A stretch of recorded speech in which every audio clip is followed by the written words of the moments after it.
আর 2 নম্বর কথা, তার মামলা সে জড়িত থাকার কারণ মিথিলার সাথে আপনারা কল রেকর্ড দেখবেন যে মিথিলাতে মামলা এখন বাসে মিথিলে এবং তার সাথে জড়িত, এবং এই ম্যাক্সবিট জানেন কি কারণে আমাকে এত কিছু।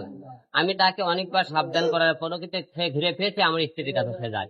সেই কারণে সে আমাকে মনে করছে পৃথিবী থেকে সরাতে পারলে তার তো লাইনটা ক্লিয়ার হয়ে যাবে, এটা তার মুখে একটা উদ্দেশ্য আছে।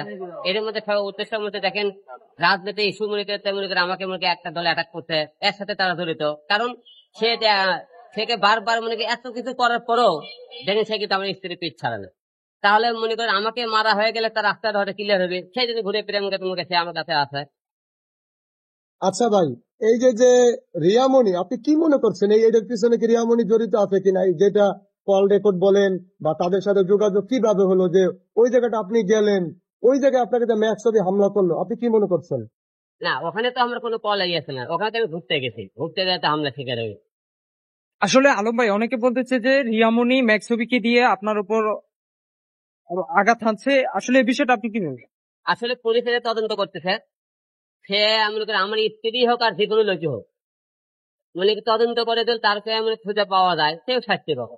আর তদন্ত করে মনে করেন যাতে তাকে মতন পাওয়া যাবে সবাই শাস্তি পাবে, সে ম্যাক্সবি হোক, আমার স্ত্রী হোক, মিথিলা, যারা যারা আছে। কারণ আমরা এই মামলার সাথে যারা জড়িত তাদেরকে আমরা দিয়েছি, আমরা অন্য টিমে মনে করি একটা লোক নির্দেশ করতে ভাষা মানার দরকার নেই। আচ্ছা আলম ভাই, একটু জানতে চাইবো, আপনি এর আগে সংবাদ সম্মেলনে বলেছেন যে আপনার একটা থাপ্পড় দিয়েছে, থাপ্পড়ের পরে আপনি অজ্ঞান হয়ে পড়ে গেছেন, এরপরে আপনি কিছুই জানেন না, এবং আপনি তার প্রথমেই আপনি সাদা একটা বাইক দেখেছেন, এবং আজকে আপনি বলতেছেন আপনি কণ্ঠ শুনেছেন।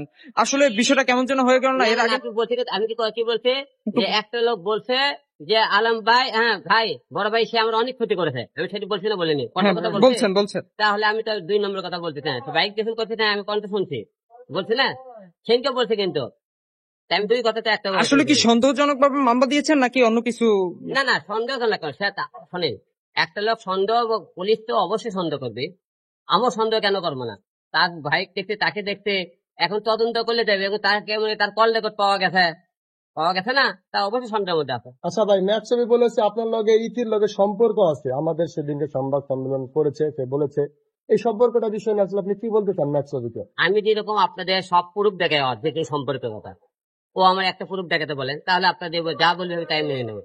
আলম ভাই, একটু জানতে চাইবো, সে বলেছে যে আপনাদের ডিএনএ টেস্ট করলে নাকি আপনারা ধরা খাবেন, আসলে এই বিষয়টা কি বলবেন? আমি রাজি, আমি আমাকে ডিএনএ টেস্ট করতে রাজি, এতেও রাজি, আপনারা বলবেন আমরা যে কোটা আমি করবো। এর সাথে যদি সংসার করতে চায় তাহলে তাকে এত বাধা, এত তাকে আঘাত করার পরও সে তার পিছ ছাড়ে না কেন? তাহলে আমি কেন তার কাছে যাবো? সে কেন দৌড়ে আসতেছে তার কাছে? আমি তো যাই না।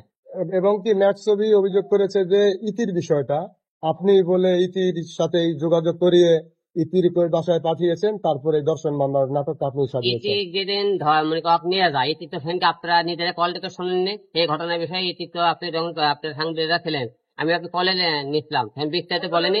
যেদিন ইতিক নিয়ে যায় সেদিন আমি ছিলাম বগলই, আমি তো এইভাবে নিয়ে গেলাম। আলম ভাই, ম্যাক্সবি বলেছিল যে আপনি নাকি ইতিকে সুন্দর দেখছেন, এর জন্য নাকি আপনি ইতিকে বিয়ে করতে চাচ্ছেন। ইতিকে বিয়ে করতে চাচ্ছেন দেখে আপনি নাকি ম্যাক্সবির বাসায় ইতিকে নেক্সট বারের মতো পাঠায় তার নামে দর্শন মামলা দিয়েছেন। আসলে এই বিষয়টা কতটুকু সত্য একটু জানাবেন? আমি সুন্দরের পূজারি না, আমি সুন্দরকে পছন্দ না, সুন্দরকে সুন্দরের পূজারি হলে আমার বউ হয়তো অসুন্দর হতে পারে, কিন্তু তার বইয়ের থেকে কোনো অংশ কম না, ঠিক আছে? তার সুন্দর বইয়ের কাছে আমার যাইতে হবে। আলম ভাই, লাস্ট জানতে চাইবো, যদি রিয়ামণি এর সাথে জড়িত থাকে তাহলে রিয়ামণির কি শাস্তি ব্যবস্থা করবেন আপনি? না, আমি জড়িত থাকলে আইনের যে শাস্তি হয় সেটাই পাবে সে, সমস্যা নেই।